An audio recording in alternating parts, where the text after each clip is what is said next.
NIS on demand examination जो कि अभी अप्रैल का जो रिज़ल्ट आया है, मार्च अप्रैल में जो एग्ज़ाम होते हैं उसका जो रिज़ल्ट आता है मई या जून तक में, किसी भी बोर्ड का रिज़ल्ट आता है उसमें जो बच्चे फेल हो जाते हैं उसके लिए इंडियन गवर्नमेंट की तरफ से एनआईएस बोर्ड का ऑन डिमांड एग्जामिनेशन कराया जाता है, जो कि जुलाई में शुरू होता है और जुलाई के बाद अगस्त में भी होते हैं एग्ज़ाम और सितंबर में भी होते हैं एग्ज़ाम। ये 3 मंथ एग्ज़ाम चलते हैं जिसमें बच्चे मैक्सिमम 2 सब्जेक्ट के टीओसी लगा सकते हैं और मैक्सिमम वो 5 सब्जेक्ट का एग्ज़ाम दे सकते हैं, लेकिन टीओसी 2 सब्जेक्ट का ही लगेगा।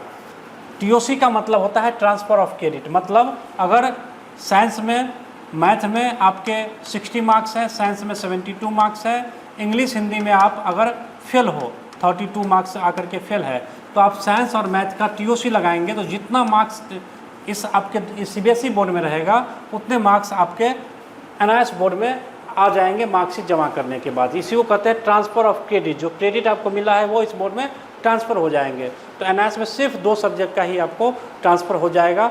आप 1 में भी फेल हो या 2 में फेल हो या 3 में फेल हो, सभी तरह के बच्चों को 3 सब्जेक्ट का एग्ज़ाम देना ही पड़ेगा। यही इसकी सबसे बड़ी डिमेरिट है। आप अगर 1 में फेल हुए हो तो क्या करोगे, तो यहाँ पर 3 सब्जेक्ट का एग्जामिनेशन आपको देना पड़ेगा, जो कि आपको अगर किसी दूसरे सब्जेक्ट को भी दोबारा से पढ़ना पड़ सकता है तो थोड़ा सा मुश्किल यहाँ पर आती है, लेकिन अगर आप पढ़ सकते हो तो ईजिली आप पढ़ाई कर सकते हो। और यहाँ पर इसको ईजी बनाने के लिए जो सब्जेक्ट सिलेक्शन है वो ऐसे करने हैं, जैसे 10th का एग्जाम्पल मैं लेता हूँ, हिंदी, इंग्लिश, मैथ, साइंस और एसएसटी, ये 5 सब्जेक्ट मेन होते हैं। किसी बच्चे का हिंदी में 67 है, इंग्लिश में 55 है, मैथ में वो बच्चा फेल हो गया है 12 मार्क्स है, साइंस में वो बच्चा का 37 मार्क्स है, पास है, और एसएसटी में इसके 56 मार्क्स है। तो इसे कौन कौन से सब्जेक्ट टीओसी लगाने चाहिए, तो उस बच्चे के जैसे साइंस टफ सब्जेक्ट होता है, एसएसटी टफ सब्जेक्ट होता है, तो साइंस में भले ही 37 मार्क्स है लेकिन इसके टीओसी लगा लेने चाहिए, क्योंकि इसमें बच्चा पास हो चुका है, दोबारा एग्जाम का बर्डन नहीं होगा।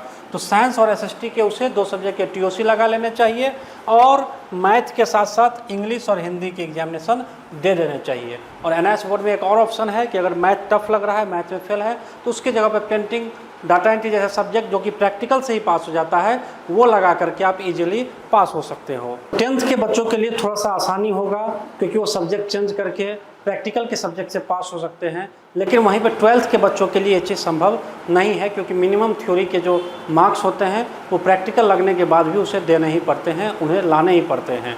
ठीक है, तो अगर थ्योरी के मार्क्स में, अगर प्रैक्टिकल में 70 में से आपको 60 आ चुका है पेंटिंग में, और थ्योरी के मार्क्स में आपका जो मिनिमम 7 मार्क्स की रिक्वायरमेंट है या 9 मार्क्स के, उसमें अगर 3-4 मार्क्स आ जाते हैं तो आप 60 मार्क्स लाने के बाद भी फेल हो जाओगे। लेकिन 10th क्लास में ऐसा नहीं है। अगर पेंटिंग आपने चूज कर लिया है और पेंटिंग के थ्योरी में 0 भी मार्क्स है और प्रैक्टिकल में 60 मार्क्स है तो भी आप इजीली पास माने जाओगे। ये 10th क्लास का फीचर है। तो 10th क्लास में अगर हो, फेल किए हो, तो एनआईएस से इजीली ऑन डिमांड में सब्जेक्ट बदल करके आप पास हो सकते हो, लेकिन 12th वाले बच्चे ऑन डिमांड में उसे मुश्किल होगी, पास होना थोड़ा सा टफ होगा। एनआईएस ऑन डिमांड की जो फ़ी स्ट्रक्चर है, वो बोर्ड की जो फ़ी स्ट्रक्चर होती है वो लगभग 4500 टू 6200 तक जाती है। ये सब्जेक्ट के अकॉर्डिंग फ़ीस 10th और 12th क्लास के बच्चों की है। और हमारे तरफ से जो फ़ीस है, हमारे इंस्टीट्यूट को आपको पे करने होंगे सिर्फ 7500 रुपीज़, जिसमें हम आपको एडमिशन कर करके I card, admit card, question set, उसके सॉल्यूशन के वीडियो, स्पेशल एग्जामिनेशन गाइडेंस, ये सब चीज़ें प्रोवाइड करते हैं सिर्फ 7500 में। बाकी जगह आपसे 9000, 10,000, 12,000 कुछ भी चार्ज किए जाएंगे, लेकिन हमारे पास ऑन डिमांड वाले बच्चों के सिर्फ और सिर्फ 7500 रुपीज़ ही चार्ज है। ये सारे चीज़ें हम प्रोवाइड करते हैं उसके बाद भी। तो आप लोग बेझिझक एडमिशन लें, विदाउट परेशानी आप एडमिशन लें।